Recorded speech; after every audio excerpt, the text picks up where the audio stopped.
হয় আজি বিধানসভা নিৰ্বাচনৰ যি ভোট গণনা যি তীব্ৰতাৰে চলি আছে সমগ্ৰ ৰাজ্যত ভোট গণনা কাৰ্য আৰু মই যেহেতু উপস্থিত আছো চিৰাং জিলাৰ কাজলগাঁৱত যি ইউএন ব্ৰহ্ম যি মহাবিদ্যালয় আছে তাতে দুটা সমষ্টিৰ ভোট গণনা ইতিমধ্যে চলি আছে 19 নং চিডলি চিৰাং সমষ্টি আৰু 20 নং বিজনী বিধানসভা সমষ্টি দুটা সমষ্টিৰ ভোট গণনা ইতিমধ্যে কাজলগাঁৱত চলি আছে ইতিমধ্যে 13টা ৰাউণ্ড বিজনী সমষ্টিত ইতিমধ্যে 13টা ৰাউণ্ড কমপ্লিট হৈছে 13টা ৰাউণ্ডত এনডিএৰ সমৰ্থিত এনডিএৰ প্ৰাৰ্থী অৰূপ কুমাৰ দে ইতিমধ্যে ভোট লাভ কৰিছে 13 ৰাউণ্ডৰ পিছত 56,678টা ভোট ইতিমধ্যে অৰূপ দে লাভ কৰিছে তাৰ বিপৰীতে ইউপিপিএল প্ৰাৰ্থী কমল সিং নাৰ্জাৰীয়ে লাভ কৰিছে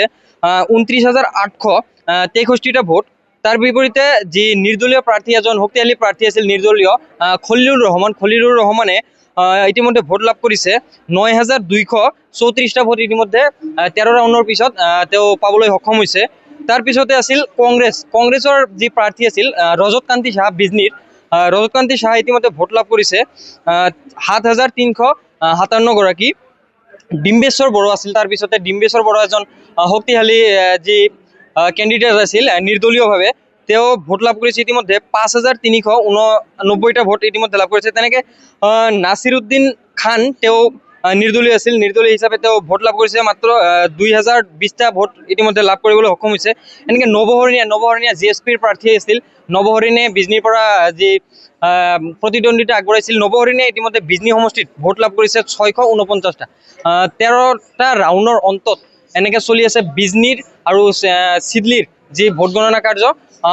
18টা ৰাউণ্ড হ'ব যি বিজনী সমষ্টিত তাৰ পিছতে কিন্তু ফলাফল ওলাই যাব যে কোনে মাৰে হে খাই বিজনী সমষ্টিত কিন্তু ইতিমধ্যে যদি দেখিবলৈ পোৱা যায় এক এনডিএ সমৰ্থিত প্ৰাৰ্থী বা বিজেপি প্ৰাৰ্থী অৰূপ কুমাৰ দে কিন্তু ইতিমধ্যে বিজয় নিশ্চিত বুলি ক'ব পাৰি অৰূপ কুমাৰ দে যিহেতু তেওঁ ইতিমধ্যে বহুত ভোট লাভ কৰিবলৈ সক্ষম হৈছে ইফালে অৰূপ কুমাৰ দে ইয়াতে আছে মই তেওঁৰ লগত যদি অলপ কথা ক'বলৈ অলপ চেষ্টা কৰিম আৰ্থিকভাৱে সহায় পাইছে সকলে আমাৰ এনডিএ চৰকাৰ বিচাৰে যাৰ কাৰণে মই এনডিএ প্ৰাৰ্থী হিচাপে মোক মুছলমান সংখ্যালঘু মানুহসকলে মোক ভোট দিছে মই সদায়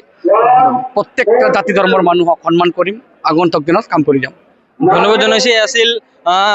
এনডিএ সমৰ্থিত প্ৰাৰ্থী বা বিজেপিৰ প্ৰাৰ্থী অৰূপ কুমাৰ দে আৰু এনেকৈ চলি আছে বিজনী সমষ্টি আৰু চিৰাং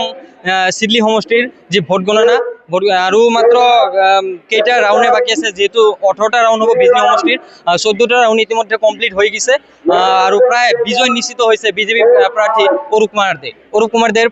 প্ৰায় বিজয় নিশ্চিত হৈ গৈছে বিজনীৰ পৰা মই আশিষ দাস এনি ভাৰত 24